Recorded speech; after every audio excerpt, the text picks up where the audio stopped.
बात गणतंत्र दिवस की 75 साल पूरे होने को हैं और ऐसे में हम 26 जनवरी की आपको कहानियां सुना रहे हैं। आज बारी उस शख्सियत की जिन्होंने कहा तुम मुझे खून दो मैं तुम्हें आजादी दूंगा। बात नेताजी सुभाष चंद्र बोस की।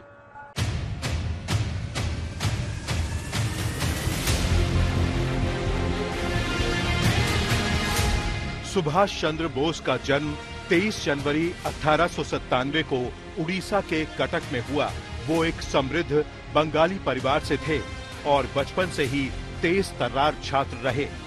शुरुआती पढ़ाई कटक और फिर कलकत्ता में हुई और बाद में उन्होंने कलकत्ता विश्वविद्यालय से स्नातक की डिग्री प्राप्त की।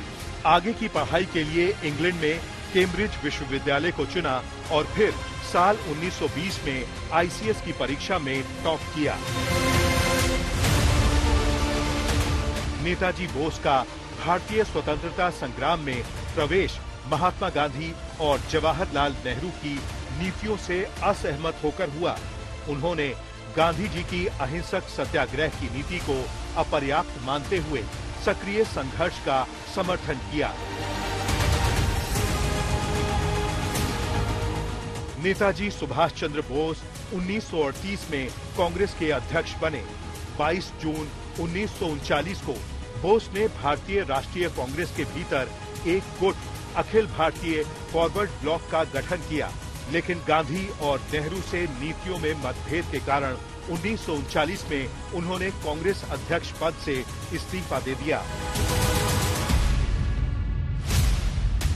नेताजी का असली योगदान आजाद हिंद फौज के नेतृत्व में था। 1941 में उन्होंने जर्मनी और जापान से मदद प्राप्त करने के लिए यात्रा की और 1943 में जापान के समर्थन से आजाद हिंद फौज की स्थापना की।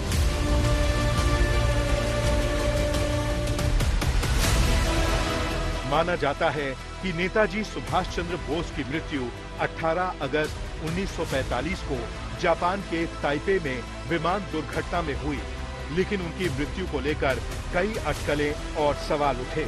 आधिकारिक रिपोर्ट में दुर्घटना का उल्लेख है, लेकिन कुछ लोग मानते हैं कि बोस ने अपनी मृत्यु को छिपा लिया और गुप्त जीवन जीने का निर्णय लिया।